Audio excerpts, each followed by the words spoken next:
You know, I pride myself on being somebody who communicates as much as he can with his clients. I try to bring everybody the information. And I opened an email this morning that embarrassed me. It made me upset, angry at myself. A gentleman saying, Anthony, a new client, I don't really know what these buckets are. I see them for sale on your site. Not really sure what they represent.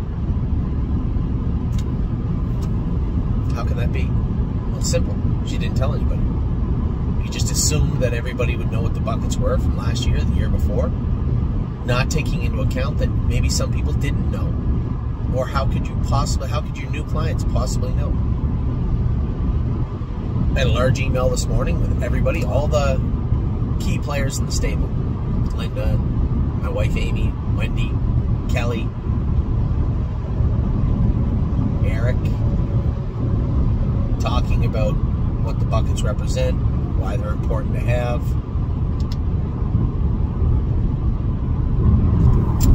And I made it clear to them. The problem we have is that I've done a terrible job communicating why the buckets are important, what they are, what they represent, why we need them.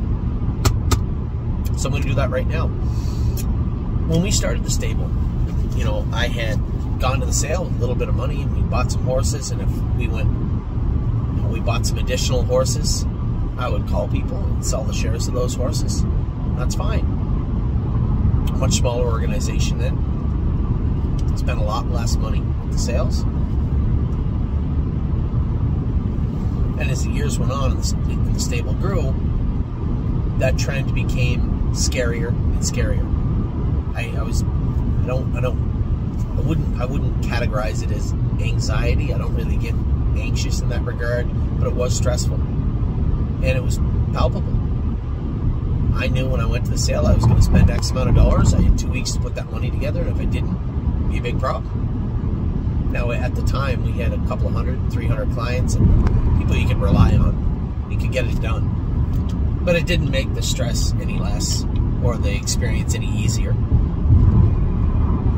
It was one of our clients, a friend of mine. He said, what you need to do is gather some money up before the sales. Take some of that load off. I said, well, how do I do that? I can't ask people just for money.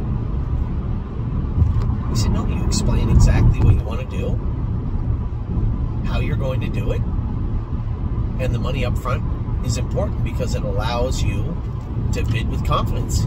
It allows you to go after horses you know you want without that little voice saying, Anthony, you better pick that phone up as soon as that hammer drops. Start calling people. It takes away from your entire day. This would allow you to do your job, not completely stress-free, but mostly stress-free. It's a good plan. I like that idea. How would you do it? Well, you just make them groups, sections, or buckets. You say in this bucket you have one premium horse. We call it the premium horse. All it is a horse that we assume is going to be mildly expensive. Aunt Lily was that horse, I believe, last year. $65,000 we paid for Aunt Lily, if I'm not mistaken. Now these are all reflected in Canadian dollars. So I think we actually made it 70,000 maybe. We have an economical bucket, which again is going to be around 70 Canadian, 60, 65, 70, or 70 US, sorry, which would be $950 Canadian, which would be $95,000. That is going to be represented by what, 2 or 3 horses? That's about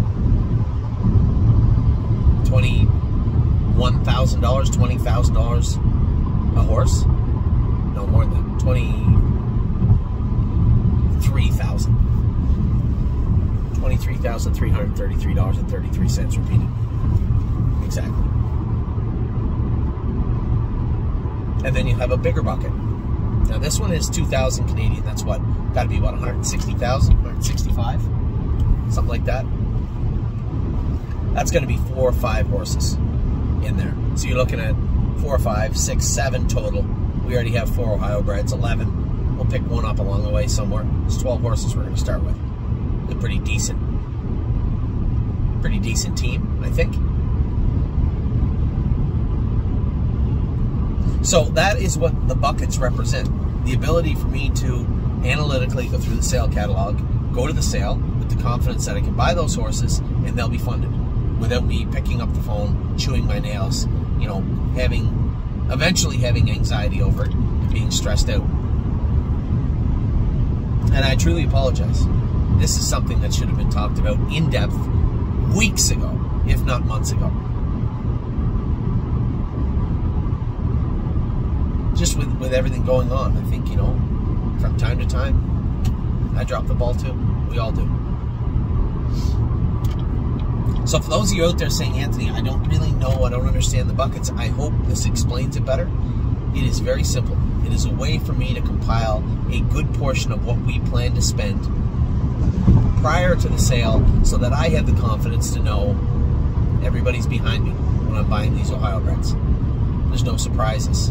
After, you know, and I have 2 weeks to put the money together, after 6 or 7 days, and I still have a ton of shares left, and you know, that's my biggest fear. And even on a much bigger scale, when you talk about Lexington and Harrisburg, that's why the buckets are important. That's what they're for. Just a way for me to do my job as stress-free as I can, because it's stressful enough. As stress-free as I can heading into the sale. So for those of you out there saying, oh, I'll just wait, there'll be some shares left over. There might be. But if everybody thought that way, there wouldn't be, because I wouldn't be able to buy horses. Now would I? So it's a leap of faith and a little bit of loyalty as we head into the sale season. Per sale, I do appreciate it. It does. You have no idea how much it changes my ability to look at a sale in a proper, unbiased way. And it does. So, I do apologize. I have not clarified this. I have not unpacked it the way I should to you. And for that, listen, that's on me. As I said, I do apologize. But I hope everybody understands now how important these are. We're in the heart of the season where I'm racing horses. I'm driving all around, and as I told you in my video earlier, I'm in between looking at sale catalogs and looking at yearling videos right in between races as I'm going out to race. There's a lot going on, a lot of balloons in the air. And every time I can take something off my plate, off my table, it helps. So, there you have it. There's the buckets in a nutshell. That's what they represent. That's what they are. I would say we are going to have one premium horse. We are going to have that economical bucket. Usually will have 3 horses in it. And that larger bucket will generally have 4 or 5 in it. So that's the plan for the sale coming up. I know everybody would like, well, can you break it down to filly pacers, colt pacers, filly? It's impossible to do that. So drop me a line. If you guys think of a better angle or a better way to do this, something that makes more sense, I'm all ears. Because I constantly rack my brain about it, and I just don't know how to make it easy, make it streamlined, and yet achieve the goals we're trying to achieve. So, thank you all. Have a wonderful rest of your day. For my partners on the 4 Horses Racing Night, good luck.